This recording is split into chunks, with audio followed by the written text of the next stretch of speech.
Welcome to a parallel project training APM Project Management qualification podcast based on the APM Body of Knowledge 6th edition. You should be using this in conjunction with our e-learning, study guide and potentially a tutor-led course. For more information, please visit www.parallelprojecttraining.com. Hello and welcome to a Parallel Project Training podcast with John Bolton and Paul Neighbour. We are working our way through the team working part of the APM Project Management qualification. And we're going to start with a definition of team working. Teamwork is a group of people working in collaboration or by cooperation towards a common goal. Close quotes. So what does that mean? Is that good? Group of people working in collaboration. So the apprentice isn't this then, is it? Huh? The apprentice? Yes. No. You get down to the last two. The last thing you got is a team, isn't it? Yeah. Or even the start. There is no collaboration. There is no common goal. No. Well, there is a common goal between those. But between the two teams? Yeah. To beat each other so that they don't, they they go through. Yeah. And yes, I mean, but the trouble is, all the individuals in the team have got their own goals, haven't they? Yes. They've all got the same goal, but they're not working collaboratively with each other. Well, they are, I suppose. Yes, as long as they don't lose. And that's where it goes wrong. Well, I think that's the trick, isn't it? Yeah, well, that's right. I suppose as soon as they they're realise all trying to win, aren't they? Yes, individually, rather than as a team. And once they get to that point that the team is losing, they then jump ship. Stop working like a team because they no longer have a common goal. That's right. And they just blame everybody else. The point, didn't it? The very start of the careers has to come to terms with the fact that they can't do everything themselves. Well, that's the definition of project management, is the leadership of teams, really. We used to have a bit on the benefits of teams, didn't we? But I just used to think that was stating the obvious sometimes. What's that? Why we have teams. Well, you can't do everything yourself, basically. Yes. But I mean, I suppose teamwork is deemed to be 2 + 2 = 5, isn't it? You get more out of a team than you do out of the sum of its parts. Yes. I mean, to me, the difference is if you've got people working together, then they talk to each other and they communicate with each other. They help. If you're a manager of a team and you just keep telling all of them individually what to do, it's like a command and control, isn't it? You do this, you do that, you do that. It's much better if they kind of talk to each other and negotiate that amongst themselves. Yes. And I mean, you can't leave them alone to do it on their own because they won't necessarily understand what they're there for. That's the big advantage about employing team members rather than individual contractors. If you have several contractors, they don't coordinate amongst themselves, whereas if you have several teams, they I don't know, it depends. I think it depends. Does it? Yeah, I've had contractors that have worked as a team really well. Yeah. From different organisations? Freelancers sometimes, yeah. Yes, okay. Yeah. I think there's a danger that they do sort of get a them and us sort of feeling to the place if you're not careful. Especially if you take on board a lot of people from one organisation. Okay. But I think there's different reasons. I'm not sure that means they can't work as a team. I think that's... No. There's things that just get in the way, usually money. Yes, that's right. Well, they get paid loads more than us and they turn up in a Porsche, you know. But I think that's more perceived than real, actually. I think that... Could be. But I don't think that's the point. I think the teams generally are perceived as being a good idea. I think they do come with a bit of baggage, though, don't they? Because, you know, they have... people don't get on, or you inherit a team, you know, and they kind of there's a bit of certain chemistry kicking around usually, but normally the people quite rub along quite well together and just get on with things. But Belbin is the model, and there's two models in this section. One's called Belbin, the social roles model, and then there's the Tuckman model of team development. So we need to cover off both of those really. And Belbin talks about social roles, and he talks about people being task-orientated, ideas-orientated, or people-orientated. Yes. And people demonstrate a predilection, a preference for one or another of each of those different roles within a team. And the other thing that Belbin argued was that for a team to work properly, it has to demonstrate all of them. If you've got a team of one, you have to do everything. Yes. But, it's fairly obvious, really. The best team has a combination of different people. That's right. So ideally, I suppose, you've got a team of 7 or 8 people, all of whom have a preference for one. Yes. Yeah, and the more people you get, the more chance you've got of a harmonious sort of mix not necessarily a harmonious team, but you've got an optimum mix of these different roles.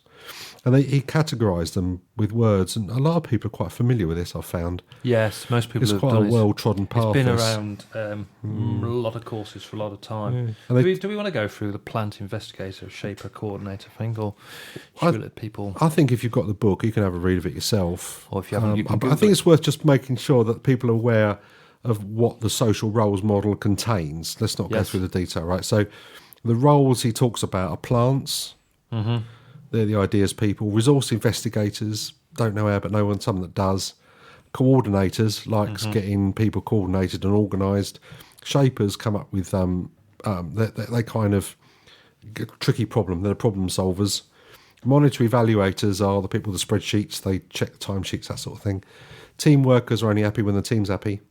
Implementers are just like people getting the job done. They're just quite happy, up to their arms in muck and bullets. And then completer finishers are the details. They're the dotting the I's and crossing the T's type people. And then you get specialists, and specialists are the people that are, your expert, and they're the ones that are quite happy to be sort of the advisors. Technical. Yeah. So I think that's, as long as people are aware that that's what a social roles model is, then the rest of it is there. I mean, I hate to say it, but I mean, if you Google Belbin, you'll have about 12 million hits. You will. So, yes, it's quite accessible. there's no point in writing chapter and verse in a book, but it gives you there's enough in the study guide for you to pass the question if you decide to do it. And then the next model is the Tuckman one, which is, again, people quite familiar with forming, storming, norming, performing. And there's a little diagram about how people develop through those different states, really. Yes. I How quite like teams develop, Tuckman, actually. I think I like Tuckman more than Belbin, more than the other models, because I think it's real. I think quite often if you see new teams come together, they do go through these Tuckman stages. Quite often. It's one of these models that actually works in practice. You were talking about governors at school. I remember we got a whole new load of governors into our governing body, and we went through that real forming stage. No one said anything for the first couple of meetings till they quite knew what the rules were, and then the old storming, especially the parent governors, Crashing around. They got elected, hadn't they? So they got elected on some agenda, So they had their playground politics. They had to come out, and then they sort of begin to realise the way it works, and you get to the norming stage and performing stage. But I think projects are the same, really. Project teams, they go through that sort of like forming stage. It's an ego-based model, which I think is quite interesting. It's all about who's in charge and where do I fit in the organisation, what's my status, and how do I fit. And then I think there's morning as well, isn't there? The fifth one. I think they added it later, didn't they? There's adjourning as well. Adjourning, yes. There's morning, adjourning, and dorming. Oh, is there? Yeah. What's dorming? Dorming is where the team sort of just gets bored with what it's doing and just goes to sleep. Okay. Dorming, literally. Just turning up zombie. Yeah. Zombie project manager. Just kind of. And then adjourning is where they all just go offline, where they just go. Normally, I mean, the argument is that if you get a big delivery, say, and you've hit a load of targets, you've got more project to do, so you're halfway through. Yes. You've hit a big milestone, got a load of things done. Then what happens is people, if they're going to leave, they'll leave then. Yes. Or if they're going to take some holiday, and then you go back and you have to start all over again. Oh, you have to remotivate so you don't the pick team. up. Oh, good. So they get through that crescendo of Yes. stuff. Yes. And variously, that's called adjourning or dorming.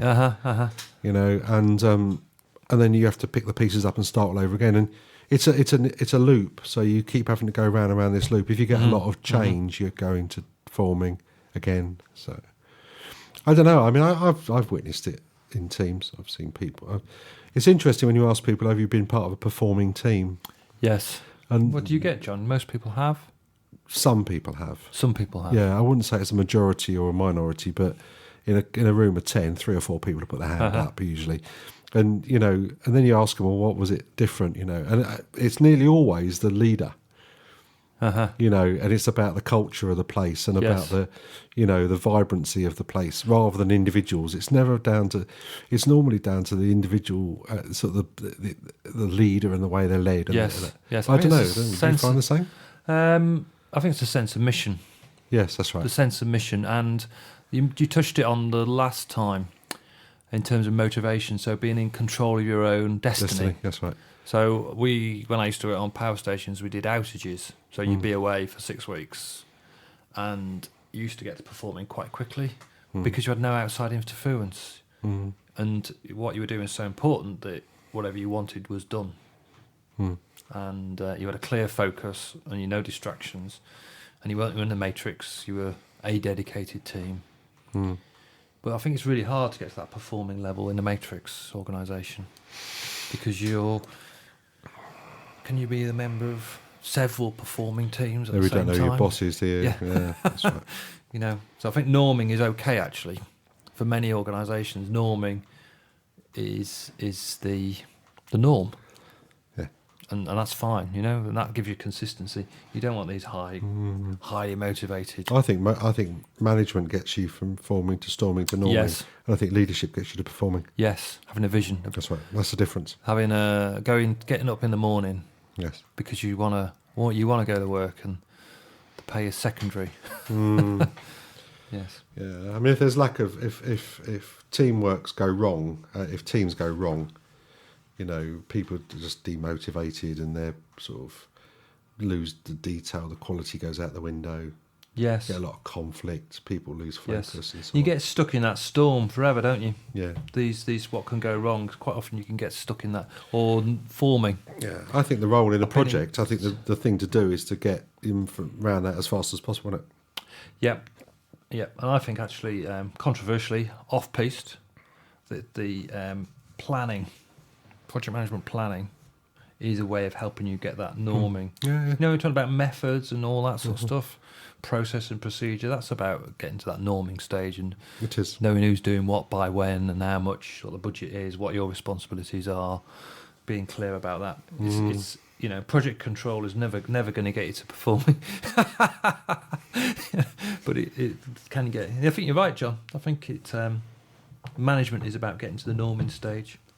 And leadership is thereafter. Yeah, good. I think context makes a big difference, actually. I did a little study once and looked at 7 projects, those that succeeded and those that failed. And the ones that succeeded was the quality of the business case. If the organisation thought there was a real business need, they gave you the resources, they gave you the best people, they supported you. If they thought it was a really flaky business case, then they sort of like, well, all right, you give you a couple of people, but we're not really bought into it. So I think it's all back to pestle, really. Good. Cool. We hope you enjoyed this podcast and found it informative. To order a study guide, e-learning, or a tutor-led course to go with this podcast, please visit www.parallelprojecttraining.com.